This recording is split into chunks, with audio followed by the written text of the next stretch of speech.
Sairam dear children, how are you all? Hope good. Today I am going to start lesson number 6, combustion and flame. Before I start the lesson, let us do 3 Omkar. Om, Om, Om. Okay. Now what is combustion? Combustion is when something catches fire. When wood catches fire, it is called combustion. When two things rub against each other and causes fire, it is combustion. Facts that matter. Fuels. Substances which provide energy on burning in air are called fuels. For example, charcoal, wood, they are fuels. They may be of various types. Solid fuels are wood, coal, cow dung cakes, charcoal. Liquid fuel, you must have seen all this, right? Liquid fuel which is used in vehicles. Kerosene, also known as mitti ka tel. This mitti ka tel is not used in vehicles, it is used in stoves. Petrol and diesel is used in vehicles. Gaseous fuel such as CNG, compressed natural gas, LPG, liquefied petroleum gas, and coal gas. Combustion. It is a chemical process in which a substance reacts with oxygen to give off heat. Sometimes light either as a flame or as a glow is also given off during combustion. So what is combustion? Chemical process during which a substance catches fire in the presence of oxygen. In the sun, heat and light are produced by nuclear reactions. Ignition temperature. The lowest temperature at which a substance catches fire is called ignition temperature. Ignite. Ignite means to catch fire. So what is ignition temperature? Lowest temperature at which a substance catches fire is ignition temperature. A substance cannot catch fire or burn as long as its temperature is lower than ignition temperature. Structure of a flame. Substances which form vapor during heating burn with a flame. A flame is a region where combustion of gaseous substances or vapor takes place. The flame has 3 distinct zones. Black zone. It is the innermost zone of unburnt vapor. So, suppose you take a candle. So, the flame of the candle will have different zones. Black zone, innermost zone of unburnt vapor. Bright and luminous yellow zone. It is the middle zone. Brightness of this zone is due to the glow of unburnt carbon particles. And blue zone is the outermost zone. It is the hottest and non-luminous zone. So hottest zone is the blue zone. You take a candle, you light it, and when you will put your finger inside, you will realize that the center, which is blackish in color, that will not be so very hot. But first you have to bear the heat of the blue flame. Only then you will be able to put your finger inside. Don't do that, okay?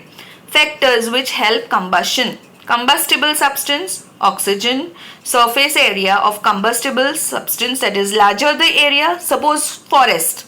Forests catch fire, that is combustion. Larger the area, more is the rate of combustion. That is why a block of wood or a log does not burn easily. Yes, you take a wood, it takes time to burn. But you take a tiny piece of twig of the tree, it will burn easily. That is why a block of wood or a log does not burn easily. On splitting the block of wood, splitting means breaking it into smaller pieces. Its pieces give larger surface, so combustion becomes easier. Ideal, a good fuel. An ideal or good fuel is one which is readily available. It should be available readily, cheaply available. It burns easily in air at a moderate rate, produces a large amount of heat, does not leave behind any undesirable substance. There is probably any fuel that could be considered as an ideal fuel. Calorific value, the amount of heat. What is calorific? The amount of heat which is liberated is calorific. So the amount of heat energy produced on complete combustion of 1 kg of fuel is called calorific value. The calorific value of a fuel is expressed in unit known as kilojoules per kg. Burning of fuels leads to harmful products. Unburned carbon particles produced by fossil fuel. Yes, when the wood burns, it liberates carbon. You take and it will be blackish in color, and that will create pollution. Fossils such as wood, coal and petroleum cause many respiratory disease like asthma. So because of carbon which is present in the atmosphere, it causes breathing problem, and that breathing problem is asthma. One of them is asthma. Also sometimes people suffer from lung cancer. That is also because of the carbon which is emitted. Sorry children, I was turning the page. Incomplete combustion of carbon or fossil fuel produces carbon monoxide, CO.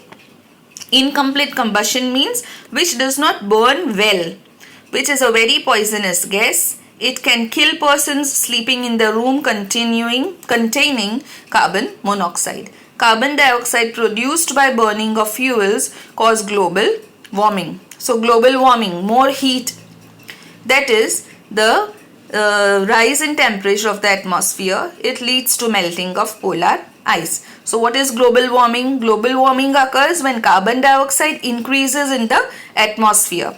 So the temperature increases and the ice which is there in the poles start melting. Burning of fossil fuels like coal, diesel and petrol release sulfur dioxide and sulfur dioxide and oxides of nitrogen. These gases are extremely suffocating and corrosive. Suffocating means you can't breathe. Corrosive means it affects the metals also. The metals also rust. Rusting of metals is corrosion.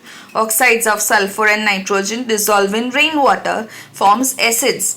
Such rain is called acid rain. I don't know whether I have told you, the sulfur and the nitrogen coming out from the factories and the mills, it mixes with the hydrogen which is present in the rainwater and makes sulfuric acid and nitric acid, H2SO4 and HNO3. It comes down as rain, and that is called acid rain. Such rain called acid rain. Acid rain is very harmful for crops, buildings and soil.